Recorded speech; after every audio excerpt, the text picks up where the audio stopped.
నమస్కారం ETV news కు స్వాగతం ముఖ్యాంశాలు రేవంత్ రెడ్డిపై పరువు నష్టం దావా కొట్టేసిన సుప్రీంకోర్టు కోర్టులను రాజకీయ యుద్ధ క్షేత్రాలుగా మార్చవద్దని పిటిషనర్ బీజేపీకి హితవు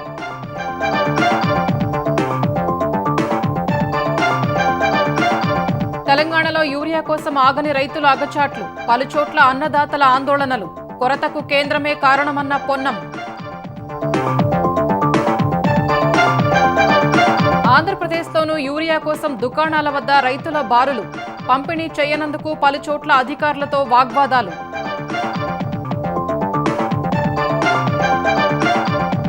భారీ సంఖ్యలో ఐఏఎస్ ఐపీఎస్ల బదిలీలకు ఏపీ సర్కారు కసరత్తు సీఎస్ డీజీపీ సీఎంఓ అధికారులతో రెండో రోజు ముఖ్యమంత్రి మంతనాలు గుంటూరు జిల్లా తురకపాలెంలో మరణాల మిస్టరీ విప్పే దిశలో ప్రయత్నాలు గ్రామంలో పర్యటిస్తున్న ముగ్గురు శాస్త్రవేత్తలు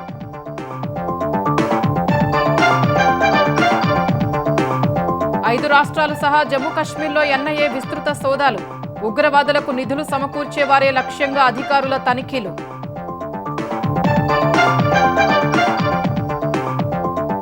సామాజిక మాధ్యమాలను నిషేధించడంపై నేపాల్లో నిరసన జ్వాలలు కాఠ్మండూలో భారీ ప్రదర్శన పోలీసు కాల్పుల్లో 8 మంది మృతి నాన్ ఇమిగ్రెంట్ వీసాల జారీకి అమెరికా కొత్త షరతులు దరఖాస్తుదారులు తమ స్వదేశంలోనే ఇంటర్వ్యూకు హాజరు కావాలని స్పష్టీకరణ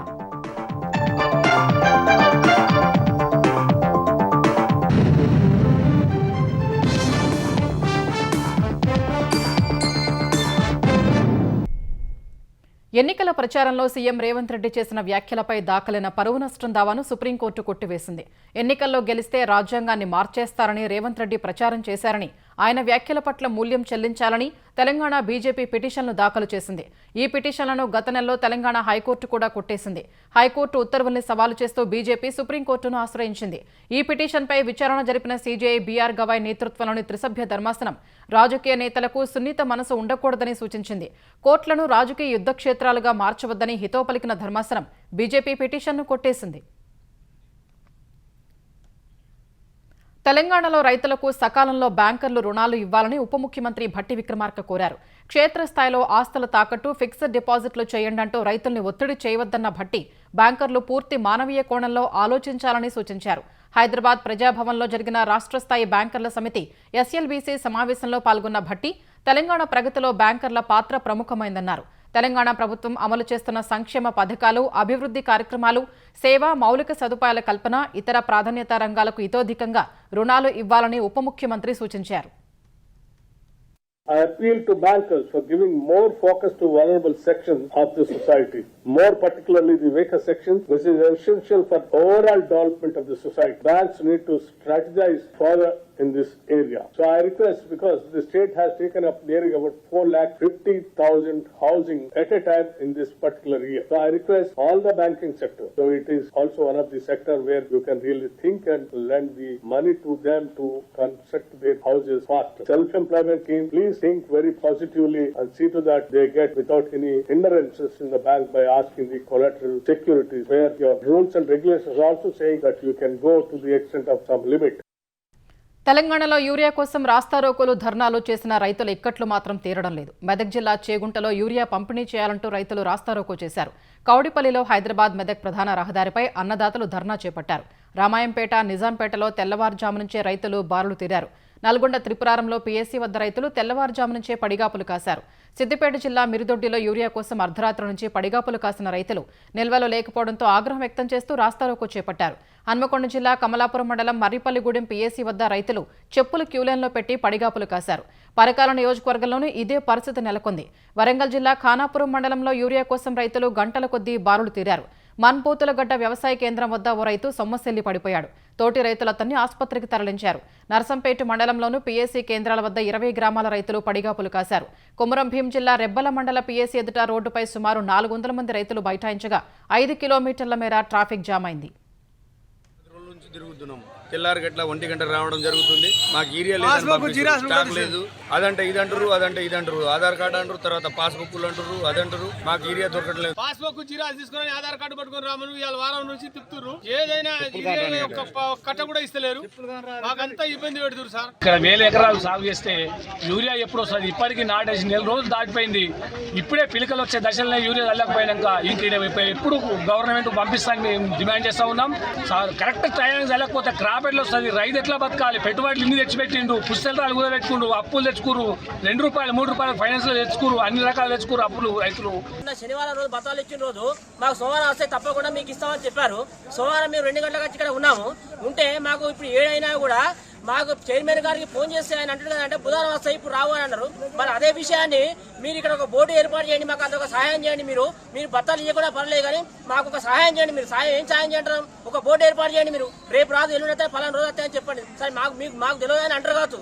కాకపోతే రాంజన తెలియపరచండి. ఒక బత్త కోసం పొద్దున్నాక 8 గంటల దాకా 7 గంటల సాయంత్రం 6 గంటల దాకా ఉండవలసిన పరిస్థితి ఏర్పడుతుంది. ఇట్లా రైతులను ఎందుకు ఇట్లా మోసం చేస్తారు? ఈ అధికారులు ఎవరు వస్తలేరు. ఎవరు వచ్చి మాట్లాడడానికి శక్తి లేదా? ఎరువుల విషయంలో తెలంగాణ పట్ల కేంద్రం వివక్ష చూపుతోందని బీసీ సంక్షేమ శాఖ మంత్రి పొన్నం ప్రభాకర్ అన్నారు. బీజేపీ బీఆర్ఎస్ కుమ్మక్కే తెలంగాణ ప్రభుత్వంపై ఆరోపణలు చేస్తున్నాయని మండిపడ్డారు. ఎరువుల తయారీ సరఫరాపై పూర్తి ఆధిపత్యం కేంద్రానిదేనని స్పష్టం చేశారు. క్షేత్రస్థాయిలో రైతులు తీవ్ర ఇబ్బందులు పడుతున్నారని మంత్రి ఆందోళన వ్యక్తం చేశారు. తెలంగాణ రైతులందరూ బీజేపీ నేతలను నిలదీయాల్సిన అవసరం ఉందన్న పొన్నం ఎరువుల వైఫల్యం బాధ్యత బీజేపీ తీసుకోవాల్సిందేనని వెల్లడించారు. రామగుండం ఎరువుల కర్మాగారంలో ఎరువులు ఉత్పత్తి చేసి సరఫరా చేయాలని మంత్రి పొన్నం డిమాండ్ చేశారు. క్షేత్రస్థాయిలో రైతులు ఇబ్బంది పడుతున్నారు. మీ ఇబ్బందిని గమనిస్తా ఉన్నాం. కానీ మీకు సహకారం అందించడానికి మా చేతిలో ఎరువుల తయారీ ఉత్పత్తి లేదు. మన రాష్ట్రంలో ఉన్న రామగుండం ఎరువుల ఫ్యాక్టరీ ఉద్దేశపూర్వకంగా నిర్లక్ష్యంగా కావలసుకున్న 4 నెలలుగా ఉత్పత్తి కాకుండా చూస్తా ఉన్నటువంటి పరిస్థితి ఉన్నది. మేము డిమాండ్ చేస్తాను రామగుండం ఎరువుల ఫ్యాక్టరీని ఉత్పత్తి చేసి తెలంగాణ రైతులకు ఎరువులు ఇవ్వమని కూడా సహకరించడం లే. 11 లక్షల మెట్రిక్ టన్నులు రావాల్సి ఉంటే 5.20 lakhs మెట్రిక్స్ మాత్రమే వచ్చినది. ఎంత పెద్ద నిర్లక్ష్యం జరుగుతుందో ఒకసారి చూడండి. మనందరం కూడా చేయాలి. రైతులు తెలంగాణలో ఉన్నటువంటి రైతులందరూ భారతీయ జనతా పార్టీ నాయకత్వాన్ని నిలదీయాల్సిన అవసరం ఉంది. కేంద్రంలో ఉన్నటువంటి బాధ్యత గల వ్యక్తులు బాధ్యత రాహిత్యంగా వివరిస్తున్నారు. 8 మంది లోక్సభ సభ్యులు, 2 కేంద్ర మంత్రులు కూడా ఈ రోజు ఇక్కడ ఎరువుల సరఫరాకు సంబంధించిన పూర్తిగా వైఫల్యం భారతీయ జనతా పార్టీ వహించాల్సిందే. తయారు సరఫరా బాధ్యత కేంద్రందే. వెంటనే తెలంగాణ రైతులకు అవసరమైనంత ఎరువుల్ని డిమాండ్ ప్రకారంగా రాష్ట్ర ప్రభుత్వం చేస్తున్నటువంటి వ్యవసాయ శాఖ ప్రతిపాదనల మేరకు యుద్ధ ప్రాతిపదికన పంపమని, లేనట్టయితే తగిన మూల్యం, రైతుల కోపం, రైతుల ఆగ్రహానికి గురి కావాల్సినటువంటి బాధ్యత బీజేపీదే అనే మాటని సందర్భంగా తెలియజేస్తా ఉన్నాం. ఆంధ్రప్రదేశ్లోనూ పలుచోట్ల యూరియా కోసం రైతులు బారులు తీరారు. పార్వతీపురం మన్యం జిల్లా పాలకొండలో యూరియా కోసం రైతులు తీవ్ర అవస్థలు పడ్డారు. ఉదయం 5 గంటల నుంచి వేచి ఉన్నా తమకు యూరియా దొరకటం లేదని రైతులు చెబుతున్నారు. పాలకొండలోని ఎరువుల దుకాణం వద్ద పెద్ద సంఖ్యలో రైతులు పడిగాపులు కాశారు. సరిపడా యూరియా నిల్వలు పెంచడం సహా అక్రమార్కులకు అడ్డుకట్ట వేయాలని అన్నదాతలు కోరుతున్నారు. కడప జిల్లా కమలాపురంలో యూరియా కోసం రైతులు గంటల కొద్దీ వేచి ఉన్నారు. ఎంతసేపటికి యూరియా పంపిణీ ప్రారంభించకపోవడంతో అధికారులు రైతులకు మధ్య వాగ్వాదం చోటు చేసుకుంది. ఎన్టీఆర్ జిల్లా గంపలగూడెం మండలం గుళ్లపూడి గ్రామంలోని సొసైటీ భవనం ముందు యూరియా కోసం క్యూలో చెప్పులు వదిలారు. ఈ ఉదయమే పెద్ద ఎత్తున రైతులు సొసైటీ వద్దకు తరలి వచ్చారు. అధికారులు వచ్చే వరకు క్యూలో నిల్చోలేక ఇలా చెప్పులు పెట్టారు. ఆంధ్రప్రదేశ్లో ఆల్ ఇండియా సర్వీసెస్ అధికారుల బదిలీలపై కసరత్తు తుదిదశకు చేరుకుంది. సీఎస్, డీజీపీ, సీఎంఓ అధికారులతో నిన్న బదిలీలపై చర్చించిన సీఎం చంద్రబాబు ఇవాళ కసరత్తు కొనసాగిస్తున్నారు. జాయింట్ కలెక్టర్ల నుంచి ప్రధాన కార్యదర్శుల వరకు మార్పులు ఉంటాయని ప్రభుత్వ వర్గాల సమాచారం. ఎస్పీల నుంచి డీఐజీ, ఐజీ వరకు కీలక పోస్టుల్లో కొత్త అధికారులు రానున్నట్లు తెలుస్తోంది. ఇవాళ పలువురు ముఖ్య కార్యదర్శుల బదిలీలపై ఉత్తర్వులు వెలువడనున్నట్టు తెలుస్తోంది. సమూల మార్పుల ద్వారా పాలనలో వేగాన్ని పెంచాలని చంద్రబాబు యోచిస్తున్నారు. 15 నెలల కాలంలో అధికారుల పనితీరుపై అవగాహన మేరకే బదిలీలు జరగనున్నాయి. క్షేత్రస్థాయి నుంచి పాలనలో వేగం పెంచేలా ప్రభుత్వ ప్రాధాన్య అంశాలు గుర్తించి పనిచేసేలా నియామకాలు ఉండనున్నాయి. గుంటూరు గ్రామీణ మండలం తురకపాలెంలో మరణాల మిస్టరీని గుట్టువిప్పేందుకు అధికారులు తీవ్రంగా శ్రమిస్తున్నారు. ప్రభుత్వ ఆదేశాల మేరకు గ్రామంలో వైద్య శిబిరం ఏర్పాటు చేసి ప్రజల ఆరోగ్య పరిస్థితిని నిరంతరం పర్యవేక్షిస్తున్నారు. తురకపాలెంలో ఓ వ్యక్తికి మెలియూయోడిస్ పాజిటివ్గా తేలగా హైదరాబాద్ శ్రీ బయోటెక్ నుంచి వచ్చిన 3 శాస్త్రవేత్తలు గ్రామంలో పర్యటిస్తున్నారు. తొరకపాలెంలోని మట్టి నమూనాలు, నీరు, ప్రజల రక్తం శాంపిల్స్ ను తీసుకున్నారు. ఈ నమూనాల్ని హైదరాబాద్ తీసుకెళ్లి పరీక్షలు చేయనున్నారు. అధునాతన సాంకేతిక పద్ధతుల్లో ప్రయోగశాలలో పరీక్షలు చేస్తామని శాస్త్రవేత్తలు తెలిపారు. మట్టిలో ఉన్న బ్యాక్టీరియా, వైరస్, ఇతర సూక్ష్మజీవుల్ని గుర్తించేందుకు 3 రోజుల సమయం పడుతుందన్నారు. జన్యుపర పరీక్షల కోసం 25 రోజుల సమయం వేచి చూడాలని తెలిపారు. పరీక్షల అనంతరం నివేదికను ప్రభుత్వానికి అందిస్తామని శాస్త్రవేత్తలు వెల్లడించారు. ఏలూరు జిల్లా నూజివీడ్లోని ఐఐటీలో కత్తుల దాడి కలకలం సృష్టించింది. సక్రమంగా ల్యాబ్కు రావటం లేదని ప్రశ్నించినందుకు ఎంటెక్ డిపార్ట్మెంట్ ఇన్ఛార్జి గోపాలరాజుపై విద్యార్థి దాడి చేశాడు. గోపాలరాజుని నూజివీడు ఏరియా ప్రభుత్వ ఆసుపత్రికి తరలించి చికిత్స అందిస్తున్నారు. ప్రస్తుతం ఆయన ఆరోగ్య పరిస్థితి నిలకడగా ఉందని వైద్యులు తెలిపారు. ఈ ఘటనపై కేసు నమోదు చేసుకున్న పోలీసులు దర్యాప్తు చేపట్టారు. వాట్సాప్, ఫేస్బుక్, ఇన్స్టాగ్రామ్, ఎక్స్ వంటి కీలక సామాజిక మాధ్యమాల్ని ప్రభుత్వం నిషేధించడంతో నేపాల్ అట్టుడుగుతోంది. వేలాది మంది ఆందోళనకారులు నేపాల్ పార్లమెంటు వద్దకు దూసుకొస్తున్న క్రమంలో వారిని అదుపు చేసేందుకు బలగాలు కాల్పులు జరిపాయి. ఈ కాల్పులో 8 మంది చనిపోగా అనేక మంది గాయపడ్డారు. ఈ పరిణామంతో మరింత రెచ్చిపోయిన ఆందోళనకారులు ఇనుప రాడ్లు, సీసాలు, రాళ్లతో ఎదురుదాడికి దిగారు. ఈ దాడుల్లో పలువురు భద్రతా సిబ్బంది గాయపడ్డారు. బలగాలు ప్రయోగించిన భాష్పాయువు గోళాల్ని నిరసనకారులు తిరిగి వారిపైనే ప్రయోగించారు. ఈ ప్రతిఘటనతో తమను తాము రక్షించుకునేందుకు బలగాలే అక్కడి నుంచి పారిపోవాల్సి వచ్చింది. ఒకేసారి అధిక సంఖ్యలో సామాజిక మాధ్యమాలను నిషేధించడం వల్ల ఉపాధి దెబ్బతిందంటూ యూట్యూబర్లు, బ్లాగర్లు దుయ్యబట్టారు. ప్రభుత్వ అవినీతిని కప్పిపుచ్చటానికే సామాజిక మాధ్యమాలపై ప్రభుత్వం నిషేధం విధించిందని మండిపడ్డారు. గడువు లోపల కమ్యూనికేషన్లు, సమాచార సాంకేతిక శాఖ వద్ద రిజిస్టర్ కాలేదంటూ WhatsApp, Facebook, Instagram, YouTube, X, Reddit, LinkedIn వంటి సామాజిక మాధ్యమాలపై నేపాల్ ప్రభుత్వం గురువారం నిషేధం విధించింది. ఈ నిర్ణయంపై నేపాల్ యువత రోడ్డెక్కింది. నేపాలీ కళాకారులు, నటులు, సంగీతకారులు మద్దతు పలకడంతో ఆందోళన తీవ్ర రూపు దాల్చింది. దేశంలో ఘర్షణలు ఉద్రిక్తంగా మారడంపై స్పందించిన ప్రధాని కేపీ శర్మ ఓలీ ప్రభుత్వ నిర్ణయాన్ని సమర్థించుకున్నారు. దేశ గౌరవానికి భంగం కలిగిస్తే సహించబోమని స్పష్టం చేశారు. ఉగ్రవాదులకు నిధులు సమకూరుస్తూ దేశ వ్యతిరేక కార్యకలాపాలకు పాల్పడుతున్న వారే లక్ష్యంగా జాతీయ దర్యాప్తు సంస్థ ఎన్ఐఏ సోదాల్ని తీవ్రతరం చేసింది. ఉగ్రవాదులకు నిధులు అందిస్తున్న వారితో పాటు స్లీపర్ సెల్స్ పై ఉక్కుపాదం మోపుతోంది. దేశవ్యాప్తంగా 5 రాష్ట్రాలు, కేంద్రపాలిత ప్రాంతం జమ్మూ కాశ్మీర్లో ఎన్ఐఏ సోదాలు చేస్తోంది. అనుమానితుల ఇళ్లలో గుర్తింపు పత్రాలు, బ్యాంకు లావాదేవీల్ని క్షుణ్ణంగా పరిశీలిస్తోంది. బీహార్లో 8 చోట్ల, కర్ణాటక, మహారాష్ట్ర, తమిళనాడులో ఒక్కో చోట సోదాలు జరుగుతున్నాయి. ఉత్తరప్రదేశ్లో 2 ప్రాంతాల్లో, జమ్మూ కాశ్మీర్లో బారాముల్లా, కుల్గాం, అనంతనాగ్, పుల్వామా సహా 9 ప్రాంతాల్లో తనిఖీలు కొనసాగుతున్నాయి. జాతీయ భద్రతను దృష్టిలో ఉంచుకుని ఉగ్రవాద కుట్ర కేసును కేంద్ర హోంశాఖ ఎన్ఐఏకు అప్పగించింది. ఈ కేసులో ఇప్పటికే పలుమార్లు సోదాలు నిర్వహించిన ఎన్ఐఏ నిషేధిత సంస్థలతో సంబంధం ఉన్న అనేక మంది అనుమానితుల్ని అరెస్టు చేసింది. ఆన్లైన్, ఆఫ్లైన్ మార్గాల ద్వారా యువతను ఉగ్రవాదంలోకి మళ్లించడానికి చేసిన ప్రయత్నాన్ని భగ్నం చేసింది. జమ్మూ కాశ్మీర్లోని కుల్గాంలో భద్రతా దళాల ఎన్కౌంటర్లో ఓ ఉగ్రవాది హతమయ్యాడు. ఈ ఘటనలో ఓ జవాను గాయపడ్డారు. గుడ్డర్ అటవీ ప్రాంతంలో ఉన్న ఉగ్ర కదలికలు ఉన్నారనే సమాచారంతో పోలీసులు, భద్రతా సిబ్బంది సంయుక్తంగా సెర్చ్ ఆపరేషన్ చేపట్టారు. ఈ క్రమంలో ఉగ్రవాదులు తారసపడి కాల్పులు జరపగా భద్రతా సిబ్బంది ఎదురు కాల్పులు జరిపారు. ఈ ఘటనలో ఓ ఉగ్రవాదిని సైనికులు మట్టుబెట్టారు. అటు ఉగ్రవాదులు జరిపిన కాల్పుల్లో ఓ భద్రతా సిబ్బందికి గాయాలయ్యాయి. ప్రస్తుతం ఆపరేషన్ ఇంకా కొనసాగుతున్నట్లు అధికారిక వర్గాలు తెలిపాయి. జమ్మూ కాశ్మీర్లో అంతర్జాతీయ సరిహద్దుల వెంబడి పాక్ చొరబాటుదారుణ్ణి భారత బలగాలు పట్టుకున్నాయి. ఆర్ఎస్పురా సెక్టార్లో అక్ట్రోయి అవుట్పోస్ట్ వద్ద సరిహద్దు భద్రతా దళం బీఎస్ఎఫ్ దుండగుణ్ణి పట్టుకుంది. పాకిస్తాన్లోని పంజాబ్ రాష్ట్రం భల్వాల్ తెహసీల్కు చెందిన సిరాజ్ ఖాన్ ఆదివారం రాత్రి 9 గంటల 10 నిమిషాలకు సుచేత్గఢ్ తెహసీల్ ప్రాంతంలో సరిహద్దు వద్ద కంచె దాటి భారత్లోకి చొరబడినట్లు బీఎస్ఎఫ్ తెలిపింది. అతన్ని బలగాలు హెచ్చరించినా లెక్క చేయలేదని, వెంటనే కాల్పులు జరిపి కస్టడీలోకి తీసుకున్నామని వివరించింది. 10-20 రూపాయల పాక్ కరెన్సీ అతని వద్ద గుర్తించినట్టు బీఎస్ఎఫ్ తెలిపింది. చొరబాటుదారుణ్ణి పోలీసులకు అప్పగించామన్న బీఎస్ఎఫ్ ఈ ఘటనపై పాకిస్తాన్ సైనిక అధికారులకు తమ నిరసన తెలియజేసినట్లు వెల్లడించింది. ఎర్రకోట ఆవరణలో బంగారు కలశాల చోరీ కేసులో ఓ వ్యక్తిని పోలీసులు అరెస్ట్ చేశారు. నిందితుడు ఉత్తరప్రదేశ్లోని హాపూర్కు చెందిన భూషణ్ వర్మ అని పోలీసులు తెలిపారు.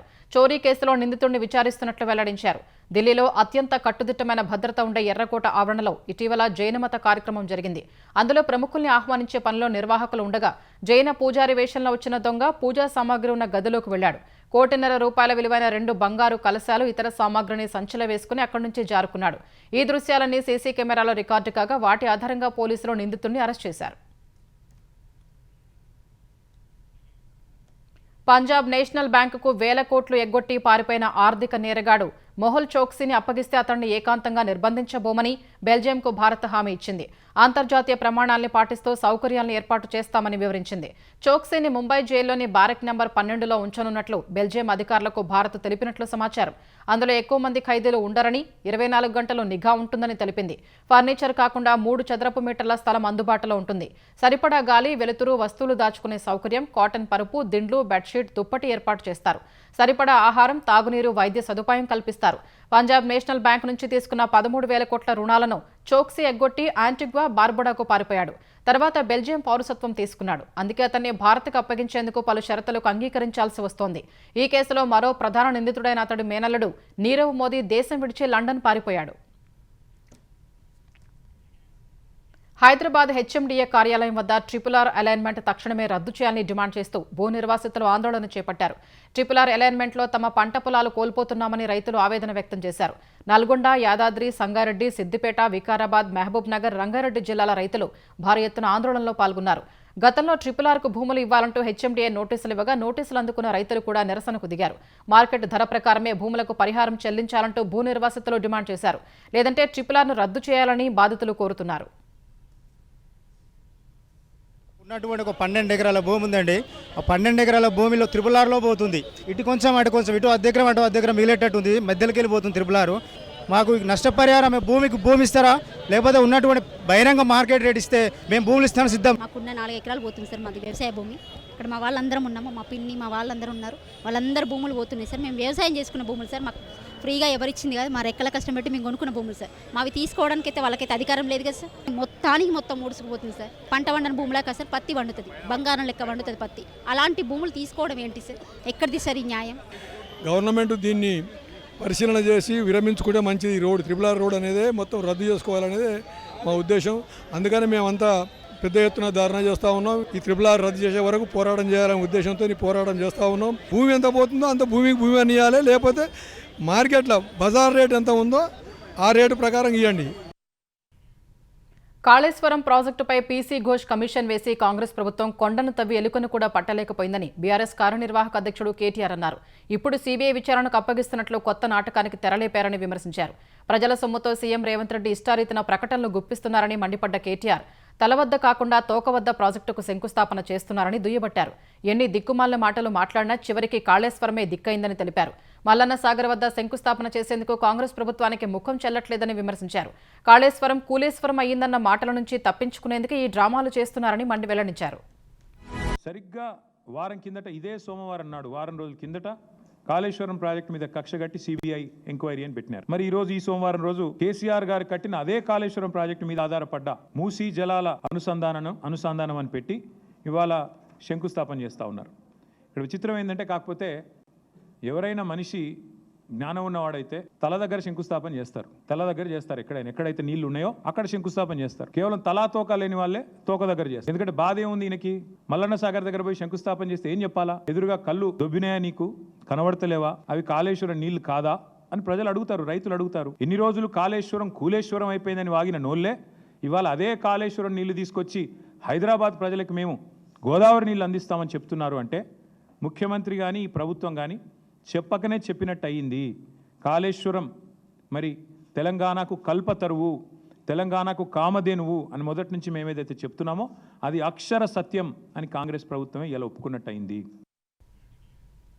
అబద్దాలకు అంబాసిడర్గా కేటీఆర్ మారని పంచాయతీరాజ్ శాఖ మంత్రి సీతక్క ధ్వజమెత్తారు. ములుగులో మల్టీపర్పస్ వర్కర్ మైదం మహేష్ మరణాన్ని రాజకీయ ప్రయోజనాల కోసం కేటీఆర్ వాడుకోవటం సిగ్గుచేటని మండిపడ్డారు.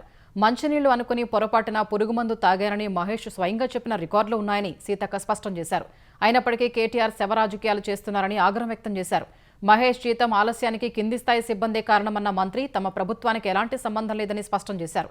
బీఆర్ఎస్ హయాంలో పారిశుద్ధ్య కార్మికులకు నెలల తరబడి జీతాలు రాక సమ్మెలు చేసిన రోజుల్ని మర్చిపోలేదని ఎద్దేవా చేశారు. నాడు మున్సిపల్ సమస్యల్ని పట్టించుకుని కేటీఆర్ నేడు మొసలి కన్నీరు కారిస్తే కార్మికులు నమ్మే పరిస్థితిలో లేరని సీతక్క దుయ్యబట్టారు. భారతీయులు సహా అమెరికా వీసాల కోసం ప్రయత్నిస్తున్న వారికి అగ్రరాజ్యం మరో షరతు పెట్టింది. నాన్ ఇమిగ్రెంట్ వీసా ఎన్ఐవీలకు దరఖాస్తుదారులు వారి స్వదేశాల్లో లేదా లీగల్ రెసిడెన్సీ ఉన్న చోట్ల ఇంటర్వ్యూలకు షెడ్యూల్ చేసుకోవాలని తేల్చి చెప్పింది. ప్రస్తుతం ఇంటర్వ్యూలు నిర్వహించని ప్రదేశాల్లో ఉన్నవారికి ఈ నిబంధన నుంచి మినహాయింపు ఇచ్చింది. ఈ నిబంధన వల్ల వ్యాపారులు, సందర్శకులు వ్యాపార, పర్యాటక వీసాల్ని వేగంగా పొందడం సాధ్యపడకపోవచ్చని తెలుస్తోంది. గతంలో వీసా అపాయింట్మెంట్లను విదేశాల్లో బుక్ చేసుకునే అవకాశం ఉండేది. ఇప్పుడు అది సాధ్యం కాదు. నాన్ ఇమిగ్రెంట్ వీసాల్ని వ్యాపారం, పర్యాటక, విద్య, తాత్కాలిక ఉద్యోగాలు, అమెరికా పౌరుల్ని పెళ్లి చేసుకోవడం వంటి వాటికి ఇస్తుంటారు. కొత్త నిబంధన తక్షణమే అమల్లోకి వస్తుందని అమెరికా విదేశాంగ శాఖ శనివారం తెలిపింది. ప్రస్తుతం భారత్లో హైదరాబాద్, ముంబైలో B1, B2 వీసాల ఇంటర్వ్యూలకు సుమారు 3.5 నెలల సమయం పడుతోంది. ఢిల్లీలో 4 నెలలు, కోల్కతాలో 5 నెలలు, చెన్నైలో 9 నెలల సమయం తీసుకుంటోంది. సాధారణంగా భారతీయులు ఈ వీసాల ఇంటర్వ్యూల కోసం జర్మనీ, సింగపూర్, బ్యాంకాక్ వెళుతుంటారని ట్రావెల్ ఏజెన్సీలు చెబుతున్నాయి. ఇప్పుడు అలాంటి అవకాశం ఉండదని తెలిపాయి. ఉక్రెయిన్పై దాడులు తీవ్రమైన వేళ రష్యా అధ్యక్షుడు వ్లాదిమిర్ పుతిన్తో మరోసారి మాట్లాడాలని అమెరికా అధ్యక్షుడు డొనాల్డ్ ట్రంప్ నిర్ణయించుకున్నారు. త్వరలోనే పుతిన్కు ఫోన్ చేసి మాట్లాడతానని ట్రంప్ తెలిపారు. ఐరోపా నాయకులు అమెరికాలో పర్యటించనున్నారని, ఉక్రెయిన్ సమస్య పరిష్కారం దిశగా కీలక చర్చలు జరపనున్నట్టు ట్రంప్ వెల్లడించారు. తామంతా కలిసి సమస్యను ముగిస్తామని విశ్వాసం ఉందని ట్రంప్ తెలిపారు. ప్రస్తుతం పరిస్థితుల పట్ల తీవ్ర నిరాశతో ఉన్నారని, అయితే శాంతి కూడా అతి చేరువలోనే ఉందని వ్యాఖ్యానించారు. రష్యాపై ఎవరూ లేనంత కఠినంగా తాను వ్యవహరిస్తున్నారన్న ట్రంప్, ఉక్రెయిన్పై దాడి చేస్తే తమకు ఎలాంటి నష్టం లేదన్నారు. చనిపోయేది అమెరికా సైనికులు కాదన్న ట్రంప్, ప్రాణ నష్టం ఎక్కువగా ఉండటమే తనను బాధపెడుతోందని విచారం వ్యక్తం చేశారు. రష్యా నుంచి చమురు కొనుగోలు చేసే భారత్ వంటి దేశాలపై ఆంక్షలు విధించడం సరైన చర్యేనని ఉక్రెయిన్ అధ్యక్షుడు జెలెన్స్కీ అన్నారు. ఇటీవల షాంఘై సహకార సంస్థ సదస్సు సందర్భంగా ప్రధాని నరేంద్ర మోదీ, చైనా అధినేత జిన్పింగ్, రష్యా అధ్యక్షుడు పుతిన్తో కలిసి వేదిక పంచుకోవడంపై జెలెన్స్కీ ఓ ఇంటర్వ్యూలో ఈ వ్యాఖ్యలు చేశారు. ఉక్రెయిన్పై రష్యా జరిపిన అతిపెద్ద డ్రోన్ల దాడిపై జెలెన్స్కీ మండిపడ్డారు. రష్యాపై కఠిన ఆంక్షలు విధించాల్సిన సమయం ఆసన్నమైందని పశ్చిమ దేశాలకు విజ్ఞప్తి చేశారు. ప్రపంచ దేశాలు రష్యాపై ప్రకటనలు చేయకుండా ఆంక్షలు పెట్టాల్సిన అవసరం ఎంతో ఉందని జెలెన్స్కీ కోరారు. రష్యా దాడులు మాటలతో ఆగమని, ఆర్థికంగా, రాజకీయంగా ఒత్తిడి పెంచితేనే పుతిన్ వెనక్కి తగ్గుతారని పేర్కొన్నారు. పుతిన్కు చర్చలకు రావాలనే ఉద్దేశం లేదన్న జెలెన్స్కీ, ఆ దేశానికి ఆర్థిక ఇబ్బందులు ఎదురైతేనే చర్చలకు వస్తారని తెలిపారు. మలయాళ నటి నవ్య నాయర్కు ఆస్ట్రేలియాలోని మెల్బోర్న్ విమానాశ్రయంలో ఎదురైన అనూహ్య ఘటన ఆలస్యంగా వెలుగులోకి వచ్చింది. ఓ కార్యక్రమం కోసం ఆస్ట్రేలియా వెళ్లిన నవ్య నాయర్ తనతో పాటు బ్యాగులో మల్లెపూలు తీసుకుపోగా వాటిపై ₹114,000 జరిమానా పడింది. ప్రపంచంలోని అత్యంత కఠినమైన బయోసెక్యూరిటీ చట్టాలు ఉన్న విమానాశ్రయాల్లో మెల్బోర్న్ ఎయిర్పోర్ట్ ఒకటి. ప్రయాణికులు పండ్లు, విత్తనాలు, పూలను తీసుకువెళ్లడం అక్కడ నిషిద్ధం. వాటి వల్ల ప్రయాణికులకు వివిధ రకాల వ్యాధులు, తెగుళ్లు సులభంగా వ్యాపించే అవకాశం ఉందని ఈ నిబంధన పెట్టారు.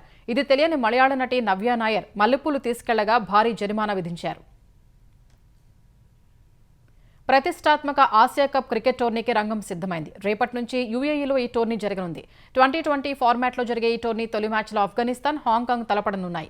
సూర్యకుమార్ యాదవ్ సారథ్యంలోని భారత క్రికెట్ జట్టు ఈ టోర్నీలో తొలి మ్యాచ్ను ఎల్లుండి ఆడనుంది. యూఏఈతో జరిగి మొదటి మ్యాచ్లో గెలిచి టోర్నీలో శుభారంభం చేయాలని భారత జట్టు కసరత్తు చేస్తోంది. సెప్టెంబర్ 14న భారత్, పాకిస్తాన్ మధ్య మ్యాచ్ జరగనుంది. లీగ్ ఆఖరి మ్యాచ్లో 19న ఒమన్తో భారత్ తలపడనుంది. మొత్తం 8 జట్లు పోటీ పడుతున్న ఆసియా కప్ టోర్నీ ఫైనల్ ఈ నెల 28న జరగనుంది. ముఖ్యాంశాలు మరోసారి. రేవంత్ రెడ్డిపై పరువు నష్టం దావా కొట్టేసిన సుప్రీంకోర్టు. కోర్టుల్ని రాజకీయ యుద్ధ క్షేత్రాలుగా మార్చవద్దని పిటిషనర్ బీజేపీకి హితవు.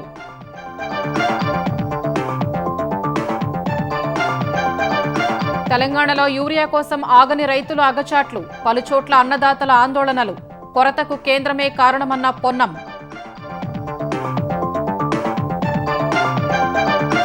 ఆంధ్రప్రదేశ్లోనూ యూరియా కోసం దుకాణాల వద్ద రైతుల బారులు, పంపిణీ చేయనందుకు పలుచోట్ల అధికారులతో వాగ్వాదాలు.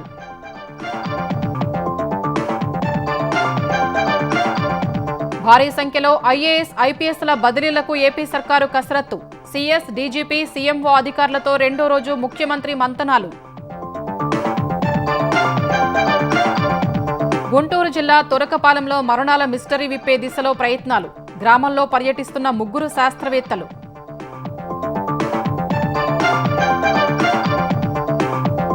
ఐదు రాష్ట్రాలు సహా జమ్మూ కశ్మీర్లో ఎన్ఐఏ విస్తృత సోదాలు.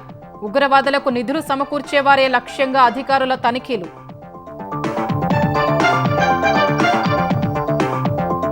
సామాజిక మాధ్యమాల్ని నిషేధించడంపై నేపాల్లో నిరసన జ్వాలలు. ఖాట్మండులో భారీ ప్రదర్శన. పోలీసు కాల్పుల్లో 8 మంది మృతి. నాన్ ఇమ్మిగ్రెంట్ వీసాల జారీకి అమెరికా కొత్త షరతులు.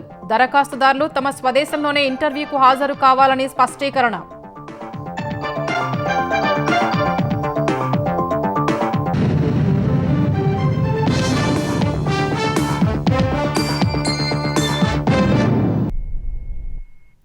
ఈటీవీ న్యూస్ సమాప్తం. నమస్కారం.